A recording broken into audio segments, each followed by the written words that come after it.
What's up, Throttlers? Aristotle Full Throttle here, and this is going to be a live stream. I'm going to talk about the Oscar nominations and my theories and speculation on who might win in each category. So we're just going to go down the list and check it out, and this is unusual for me, so I think I'm going to start to do these live streams more often.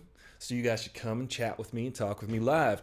And, I might shoot a little tweet out there ahead of time to let you know when I'm going to do it. But, all right, truth be told, I haven't even looked at this list yet. So I'm going to start at the bottom. Started at the bottom. Now we here. All right. Visual effects. Blade Runner 2049. Guardians of the Galaxy Volume 2. Kong Skull Island. I didn't see that. Star Wars The Last Jedi. Ooh. That was definitely a shoo-in. That was something that people knew ahead of time. Going into the fact they were like, hey, there's going to be Star Wars movies. Let's just set aside a slot for each Star Wars movie for the visual effects. I'm talking really fast. I'm going to slow it down a little bit. War for the Planet of the Apes. Now, I didn't see that either, but I think those effects are more innovative. And I think if the Oscars are anything, they give innovative Oscars generally, especially in the visual effects and sound design departments. Stuff like that generally, I think, should go to those things that are pushing the envelope. Because if you look back throughout history, I think when George Lucas did the prequels, he wanted to really redefine special effects, but he himself admittedly said that he saw Jurassic Park in 1993 and said he liked those special effects so much that he wanted to do an entire movie or an entire series of Star Wars movies based on that type of CG. But in 1999, I think it was when Episode 1 came out, that technology was pretty dated. And when Star Wars Episode 1 came out, it was competing against The Matrix, which was using very advanced special effects, actually cutting-edge special effects. If you saw, they had like 180 cameras shooting at the same time. They did all that they invented bullet time essentially for practical movie use and effects for The Matrix. So The Matrix won that year, I think, for visual effects. And rightly so, because George Lucas was using dated technology. He wasn't pushing the envelope like he did with the original trilogy of Star Wars. And if you remember, the original trilogy was all about ILM, Industrial Light and Magic, creating new technology and new ways of filming. And for all intents and purposes, the original Star Wars trilogy is about selling their effects technology to other movie companies, but wrapped tightly in an excellent story. So that to me is the perfect beauty of a Hollywood movie. It's the cutting edge technology married to awesome storytelling. And George Lucas was the king of that of the early 80s, and I think James Cameron was the king of that in the 90s. Or maybe after that. Maybe during the Avatar season. There's going to be 4 more Avatar movies, I think. And I don't know who's asking for 4 more Avatar movies. Someone the other day said, can you even name 2 characters from Avatar? I can't. All right, we're going to go to costume design now. Beauty and the Beast, Darkest Hour, Phantom Thread, The Shape of Water, Victoria and Abdul. I didn't see any of those, but The Shape of Water, Del Toro, the guy who directed The Shape of Water. Give me a second to remember his name. Here's a second. Guillermo del Toro. He is a visionary, and I think anything he touches should win an award because, again, he is pushing that envelope. He is ahead of the game. He's ahead of the game. So we got 2 viewers in here. If you guys have any questions about the Oscars, let me know. In that category, I think Guillermo del Toro should win. Hands down. I didn't even see the other movies. So I didn't say this was going to be a scientific rating system. I just said I was going to tell you what I thought. And that's what I think. All right. Costume design. We did that. Makeup and hair. Yeah, I need that. I need hair and makeup. Darkest Hour, Victoria and Abdul, and Wonder. Well, I wonder who's going to win that category. Ain't going to be me. Ain't going to be Wonder Woman neither. Original song. Mighty River from Mudbound by Mary J. You know I love my Mary J. Mystery of Love from Call Me By Your Name. Sufjan Stevens, Michigander, that guy. He's pretty good. Remember Me from Coco. Kristen Anderson Lopez and Robert Lopez. I wonder if they're married or brothers and a sister. Stand Up for Something from Marshall. Diane Warren. Oh, she's good. She wrote a lot of hits, Diane Warren. She wrote, I think, the Armageddon song for Aerosmith in the 90s. I don't want to miss a thing. That was that song. She wrote that. I'm pretty sure. Google it. I'm pretty sure. I know those kinds of things. This Is Me, The Greatest Showman. See, I don't even want to see The Greatest Showman because I don't like P.T. Barnum. I don't think he should be glorified at all. And here's why. I'm going to tell you why you shouldn't like P.T. Barnum. Because he teamed up with Edison, and Edison was trying to sell his direct current electricity because he was in a feud, or at least a competition, to win over powering the world, the United States, with Tesla. But Nikola Tesla was like, he thought about it and was like, we should use alternating current. And ultimately he was right, because that's what we still use today. But Thomas Edison was no, we should use direct current.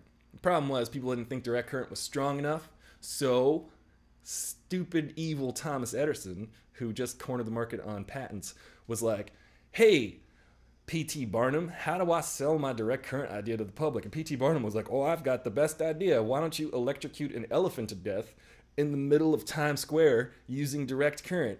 And that's what they did. And that's why you should hate P.T. Barnum, because I do. And Edison, actually, for that matter. Those guys suck. Edison wasn't no genius. All he did was patent things. He had a bunch of people working on ideas, and he rushed the patent so that he would get all the money and all the credit and all the acclaim. Meanwhile, Tesla was like, this is technology that should belong to the world. And we saw what that got him. Anyway, that's politics aside. Original score: Dunkirk, Hans Zimmer. Phantom Thread, Johnny Greenwood. See, it's already got... I'm biased. I like Radiohead. Johnny Greenwood's the guitar player for Radiohead, so I'm just going to say Johnny Greenwood should win his Oscar. Or maybe he should win it the next movie he does. Because he started with There Will Be Blood with Paul Thomas Anderson, and then I think he did The Master, and now he's done Phantom Thread. I still haven't seen Phantom Thread, but I'm biased. I like Johnny Greenwood. Shape of Water, Alexandre Desplat, who I think left Rogue One to work on The Shape of Water.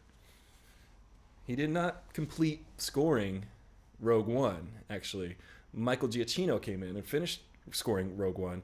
And Alexandre Desplat, I guess, left and went and did The Shape of Water. Star Wars The Last Jedi, John Williams. I think this is the 51st nomination.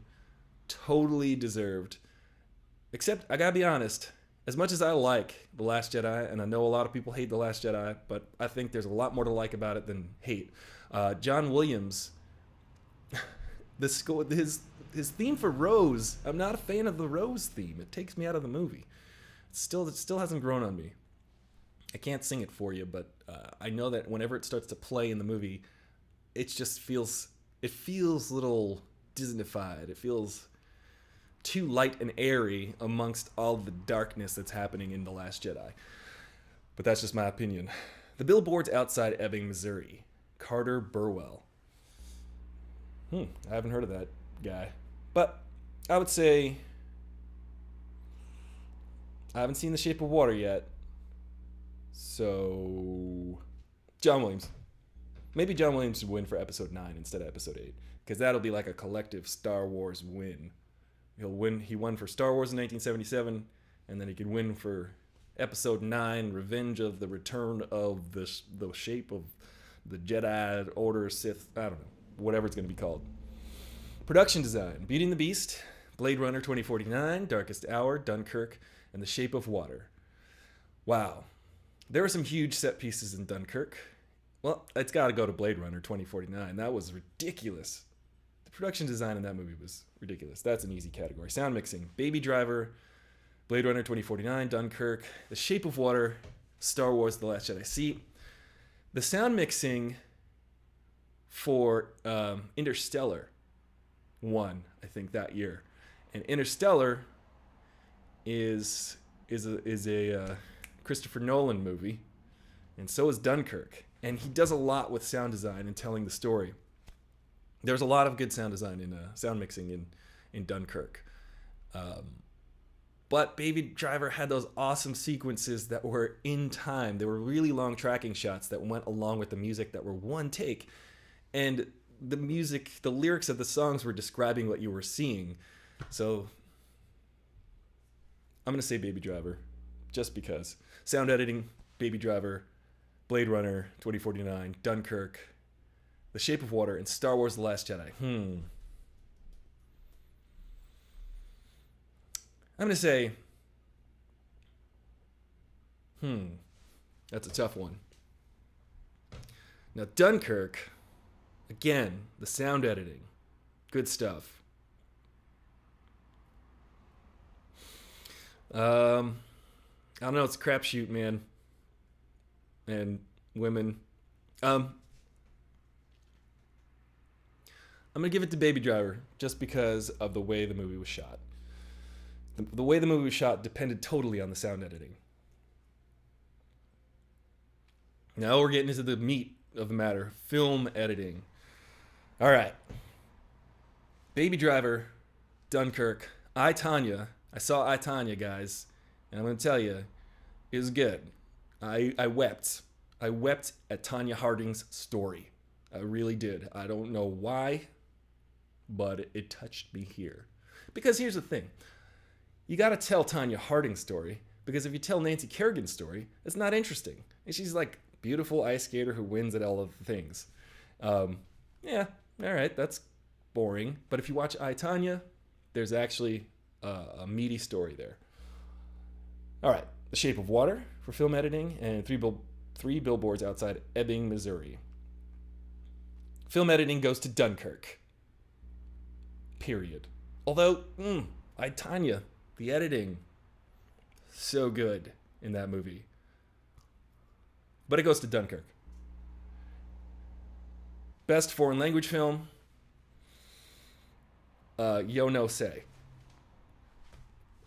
Fantastic Woman, The Insult, Loveless, On Body and Soul, The Square. So those are Chile, Lebanon, Russia, Hungary, and Sweden, respectively. Let's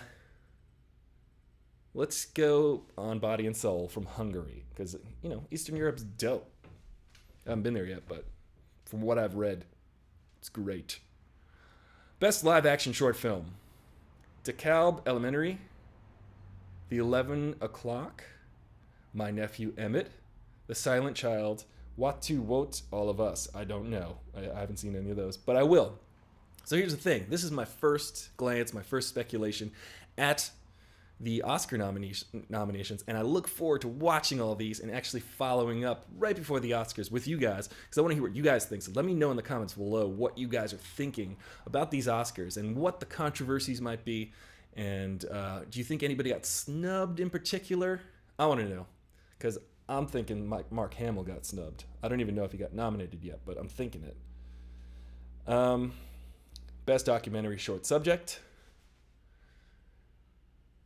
Let's see. Edith and Eddie. Heaven is a Traffic Jam on the 405. Oh my God. I think they got that reverse. Hell is a traffic jam on the 405. One of my favorite scenes is in a movie called L.A. Story. It's a Steve Martin movie. And when they're driving down the 405, they said it's open season on the 405, and they just start putting their guns out the windows and shooting people, because that's how you feel when you're on the 405 daily. That's pretty much what you want to do. You just want to shoot everybody. And if they had an open season on the 405, that would be good, because it would thin out the traffic, I think. Let's see. Heroin, Knife Skills, and Traffic Stop. I'm going to go with Knife Skills because it was directed by Thomas Lennon, and I like John Lennon. Best documentary feature: Abacus, Small Enough to Jail, Faces Places, Icarus, Last Men in Aleppo, and Strong Island. I'm from Long Island, so it's got to go to Strong Island. I don't even know if it's about Long Island, but I hear Strong Island in my ear, and I'm like, I like it. I'm gonna go for that because pizza and bagels. Strong Island. Cinematography. Now, if you're a film purist, which maybe I'm not. I like the Hollywood movies. You like the Hollywood movies. That's why we all hang out. We like to talk about quality entertainment. We like to talk about movies that touch us here and also overload our senses. Those are the kinds of movies that you and I like, at least. I like to talk about the more artsy films, and I will more now that we're doing these live casts together and hanging out, a few times a week. I'll try to get a definite schedule on this, but I think this is a good thing. It'll open up dialogue more. But cinematography, if you're a film purist, movies are stories told in pictures. You should be able to watch any movie that's good with the sound off and still know what's going on because of what you're seeing and not necessarily what you're hearing. Not to take away from an actor's performance or the dialogue, but the dialogue essentially shouldn't really matter, and it really should go onto the actor's performance. The actor should really be the person conveying the story through their emotions, and the story can be conveyed through camera movements and shots and all of those kinds of things. And cinematography is very important because it also relies on, we'll talk about this more, but mise-en-scène, which is to tell the story, to actually give character traits of the story itself within the shot. And that is to say you're the bad guy, you wear a black hat. That's mise-en-scène. Stuff like that. Like Darth Vader's planet in Rogue One, where it's all lava. I guess it's Mustafar. There's lava. There's a dark castle. It's pretty scary. Mise-en-scène. It sounds pretentious in French, but it just means, that looks cool, I think. So Blade Runner 2049, Darkest Hour, Dunkirk, Mudbound, and The Shape of Water. Blade Runner 2049. Easy. Original screenplay: The Big Sick, Get Out, Lady Bird, The Shape of Water. Ooh, 3 Billboards Outside Ebbing, Missouri. I've never even heard of that movie, but I'm going to watch it. This is a tough one because I think it comes down to, I haven't seen The Big Sick yet, but I hear good things. But for me, in this category, it comes down to Get Out and Lady Bird. Lady Bird's a fantastic movie. Get Out, though, is so... And this is original screenplay. Get Out is very original. Get Out is a movie unlike any that I've ever really seen because it captures the social awkwardness of... just the social awkwardness in that movie is very real. And I think everybody can relate to it, no matter who you are, because of the perspective the movie is told. Everybody's put in that awkward position, along with our lead character. And I've never quite seen it done so well, so I want to give it to Jordan Peele. Jordan Peele, best original screenplay winner right there. What's up, guys? I see you. I see you guys in this room. If you have any questions, let me know. I'm gonna zoom in on you guys because I can see you, but I can't see that close. Hang on. Howdy. What's up, Brandon? What's up, Douglas? Douglas, we gotta talk. We should do another live stream together pretty soon. I was just thinking about that. Saturdays are usually good for me. Saturday mornings we can do a chat. I've been watching your reviews. You guys should go follow Douglas Beamer right now. He's awesome. He's a cool dude. He does really thoughtful and good reviews. And he's a friend of mine. I consider him a friend of mine. I met him last year at VidCon, and I hope you're going to VidCon this year again. I just got my tickets. There was a discount. and I jumped on it. So I'm going again this year. Douglas, what do you think? Who do you think is going to win Best Original Screenplay? Let me know in the comment section there. And if you're watching the replay, definitely leave a comment below. Let me know what you think. So I'm only on here for about another 5 minutes. So we're getting into the adapted screenplay section here. Call Me by Your Name, James Ivory. The Disaster Artist. That was good. Logan. What? Logan got nominated for adapted screenplay. That's an X-Men movie. It's not Logan Lucky. It's Logan. Molly's Game. That was really good. I saw that, actually. I actually saw a screening of that with Aaron Sorkin talking about it afterward. And thank you, Brandon, for subscribing. Good work there. Let's see. Molly's Game was really cool. I liked it a lot. I think it was a really good directing effort for Aaron Sorkin. I recommend it. Some people might see it as a little bit formulaic, but the way it was done it's just a solid movie. Mudbound by Diddy Reese. Delicious sandwiches. All right. Animated short. Dear Basketball, Garden Party, Lou, Negative Space, Revolting Rhymes. Your guess is as good as mine, so definitely guess in the comment section. What's up? Is this Will? Is this Will? That's how I say your name every time, in my head. Let me see what you guys are saying, because I can't quite read the comment section here. Am I frozen? Awesome. Let's see. Maybe you guys can still hear me. Oh no, I'm not frozen. So let us keep going. Director, Dunkirk, Christopher Nolan. That dude always gets a nod. So good on him. 1 second. I'm just gonna check something here. So I'm always for Christopher Nolan. Get Out, Jordan Peele, nominated for Best Director. First time around and he's nominated for Best Director. So I think that is phenomenal.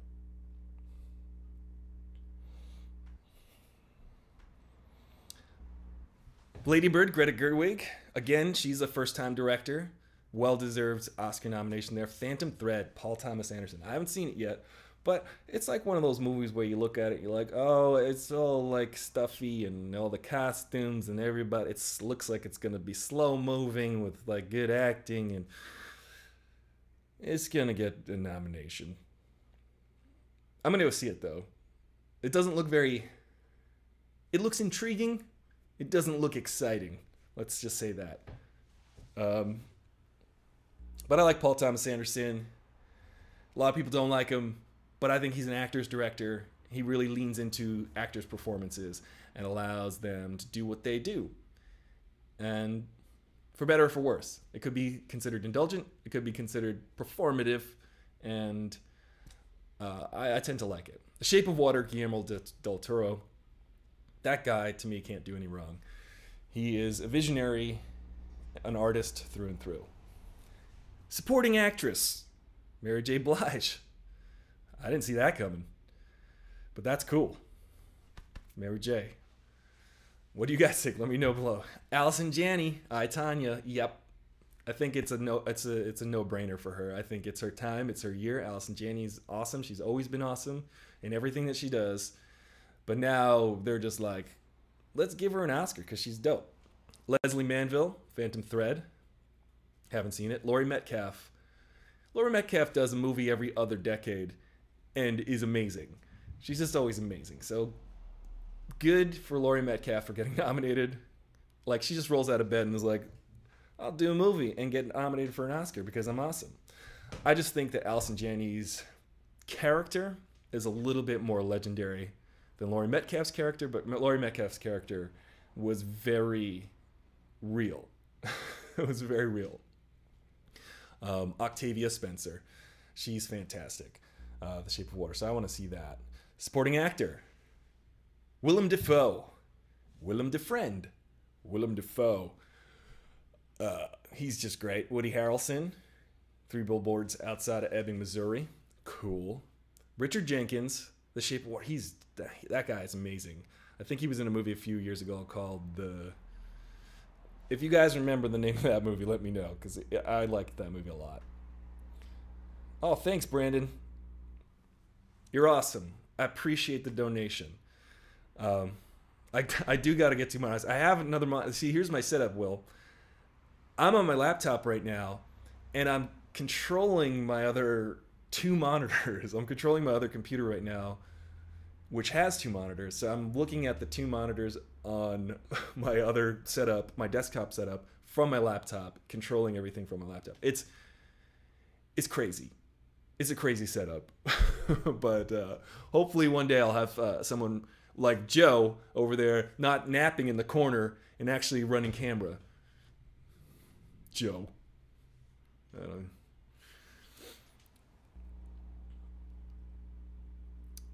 Phone in hand for the chat. You just solved a major problem for me. Thank you. Well, I'm going to do that next time. So we're learning here, and you guys are teaching me, and I appreciate that. All right, let's move on to supporting actor. Christopher Plummer, all the money in the world. Christopher Plummer was a ringer. He was just called in at the last second to just come in and be like, to Kevin Spacey, to un-Kevin Spacey a movie. Me too. He came in at the last second and was like, sure, you need me to win an Oscar for you? Let me dust off my Sound of Music pants and come in there and win everything for Sam Rockwell. Sam Rockwell is always the best supporting actor, no matter what he does. If he just shows up, he's the best supporting actor. Sam Rockwell will always be best supporting actor. But in that category, I think that... I don't know. I got to see the movies. I really do want to see the movies before that. But my vote goes to Sam Rockwell. I would be a friend of... Jesus. My camera shut up. I would be a friend of Sam Rockwell's. So I'm going to wrap this up because it's already been 30 minutes. Thank you, Brandon Allen, again for your donation. You guys are... Ignore the no signal. You guys are the best. You guys are what keeps this show going, and I'm going to keep churning out content because it's 2018, and we're going to conquer the world together, you guys. So let's move on to lead actress real quick. Sally Hawkins, Frances McDormand, Margot Robbie, Saoirse Ronan, and Meryl Streep. That's a tough one. That is super tough. Let's see. I'm getting no signal.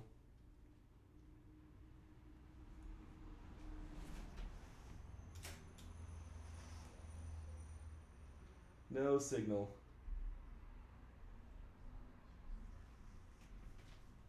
Okay. Here we go.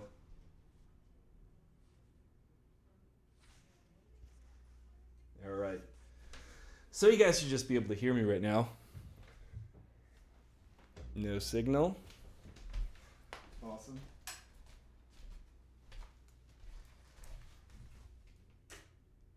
Here we go. That should do it. Nope.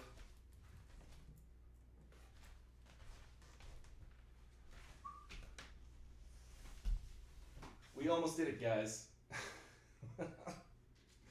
This is awesome. I'm going to stop my stream.